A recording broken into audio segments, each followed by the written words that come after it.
I'm sitting with my good friend, a legend, our member of the legislature, our Minister of Energy in his home territory of Fort McMurray in the Oil Sands Expo. Welcome to our improv little studio here. And I want to start off with, okay. Thanks, Robbie. You're not a politician. You're just a dad right now. Okay. What are two things you love to do with your little girl and the rest of your family? Around a campfire for sure. Like, she loves marshmallows and stuff. And, you know, recently we've been working out together a little bit, watching her exercise and me exercise, and I'm trying to develop that relationship. And I've even started playing the guitar and bought her a little guitar so we can start playing the guitar together. And I've been putting off learning the guitar steady for 50 years, so I'm hoping, you know, this does it. But those are the kind of things, just about anything. Anything my daughter likes to do, I like to do. When I see you with your daughter, you just perk up, and you're like a giant kid yourself. You're in a position where you probably don't have to be in politics. Why are you deciding to keep going at this stage in your life? Well, there's so much work to do, Robbie. I mean, you know, the perspective from Northern Alberta and from rural Northern Alberta especially is a different perspective.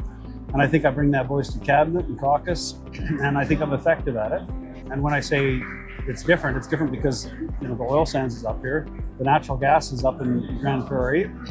There's so many opportunities in rural Alberta, and if we ignore rural Alberta, we really do it at the peril of the entire province, because we're a big part of the resource income, probably, you know, somewhere between 15 to 16 billion dollars out of 18 billion is from this area, and northern rural Alberta in particular. We're a big part of the equation, and I think they need a voice there to talk about the future and how we build the future, and just a little calibration on how we build rural northern Alberta makes a big difference, not just to Alberta and the big cities of Edmonton and Calgary, but also the north, in particular the Northwest Territories and the Yukon, and the great abundance of wealth there that is jobs, really. I like to equate it as that. I want to see the future as a corridor of economic wealth between the north and Alberta, especially regarding our ability to refine and upgrade products in and around the Edmonton area and the industrial heartland, which is set up perfectly and as a world-class, world leader, inexpensive opportunity for doing that kind of thing exactly. And that means lots and lots of good paying jobs for centuries here in Alberta. So recently we were at an event, the Premier was there, for the Premier breakfast, and this was the moment. I'm actually going to pay you a huge compliment, because I mean, you're in an interesting spot, because you're one of the most I'm going to say the most important ministries there is, energy. Well, I wouldn't say that, but I appreciate but that. I feel that it's a big part of the government. Yep, well, and it's also the economic until driver. You have a health problem, or I get it. Yeah. But you can't pay for health. No. You can't pay for doctors. You can't pay for teachers without money. And Quebec wouldn't have daycare if it wasn't for the stuff that's under our feet here. Agreed. At the same time, what you're or bridges or highways, they have some of the best in the country. 100%. And you're in an interesting position, because simultaneously, and you and I are both big advocates for this region, when you go down to Calgary and you go down to even Grand Prairie, you see skyscrapers up, stuff happening. Oh, I know. It's been less. It's hard to, in Houston, you go to Houston, they have less oil. Yeah. And we're in the same range as natural gas of them, and we're way bigger than them in lithium and titanium and vanadium and so many other products, and yet they have all the beautiful office towers, and here in particular Fort McMurray. Yeah, so you're looking around going like, what happens? Well, it's because the money passes us by, Robbie. 100%. Yeah. But passes our hotels by, passes our restaurants by. I am seeing a reverse in trend. There is. But it might be too late for a lot of people. So the one point, though, that I was so impressed, in the middle of her speech, the Premier, she got an aerial tour of the region.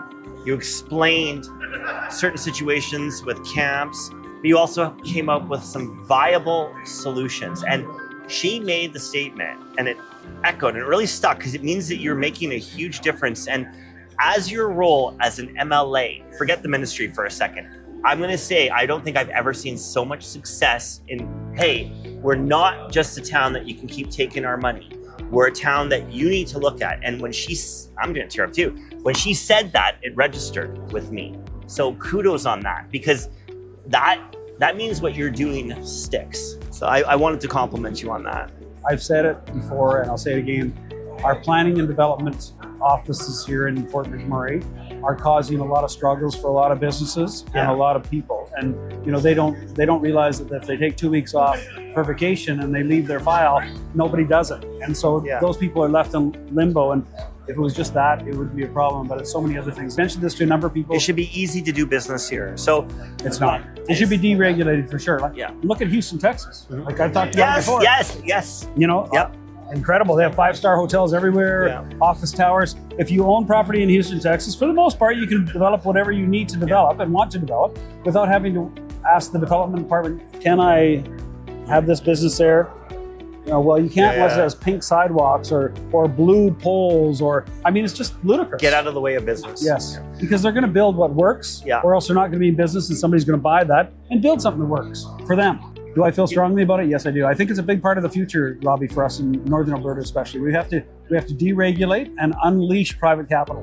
And the other thing you're talking about that I'm really impressed too is like you're an outlier and a groundbreaker, and what you're doing is you're talking, why can't we have a first-class city here? We should be world-class city. Why are we settling for less? $140 billion comes out of this area every year. And we got a town that's been, the population's gone down over the last 10 years. It's not right. It's not right. No, I agree with you.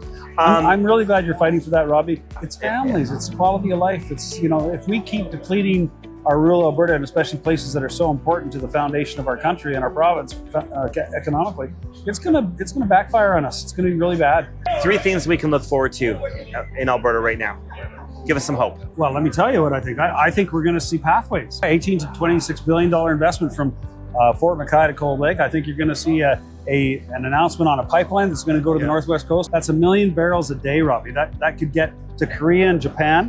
That means that oil would actually be half the carbon intensity of the current oil because of pathways. It's a great story to tell, and Korea and Japan and Europe will eat that oil up, so to say. It's exciting, but oil demand is growing, and that means all of our products have huge demand. We're going to see LNG change. We've seen the Indigenous file come along some way, and I'm very excited about that. Whether it's Cedar LNG or some of the other Indigenous projects that are going forward in partnership with others, that's the secret sauce, and that's going to carry the day. So that's number 2. Number 3, we're going to get a majority government under Danielle Smith, and I think she's going to carry on with many more good economic policies that I think are extremely good for people of Alberta. Politics is about a balancing act, and she's a great premier. She really is. I've been under Stephen Harper and other leaders before, and she's the best leader I've ever been on. Why should someone live, move, play, relocate to Fort McMurray, Wood Buffalo? Well, Robbie, not everybody will want to live here. That's the first thing people have to recognize. But if you like the outdoors, if you like a good paying job, if you like taking vacations and being able to afford to go to other places, to live in a good, safe community that has a low cost of living, has very affordable houses. Did I mention the great jobs? Highest paying jobs, highest household income in the country, at $210,000 a year. But it really is a good place to live, a great place to live. You've got McDonald Island here, which is an incredible rec center. If you like to snowmobile, we don't have fences here. We don't have that kind of thing here. You don't have like barbed wire fences like they do down south in other provinces. People don't recognize that. So you can go from here to the Arctic Ocean, you can go over here to Saskatchewan, and you can do it by snowmobile, and it takes 2 or 3 hours. You go by boat all the way to the Arctic Ocean. And you can do the same thing to Saskatchewan, except that it's a bit bumpy in the last 5 kilometers or so because there's lots of rocks. And you can go all the way down the Athabasca. Like, you can go to a lot of different places and see no one ever, except for wolves and bears and all those other things that are not scary, are incredible in the wildlife. And I love the outdoors. I love the bush, and my family does too. So, for us, it's a no-brainer to live here, and I think a lot of families feel that way too. Thank you. Thanks, Robbie.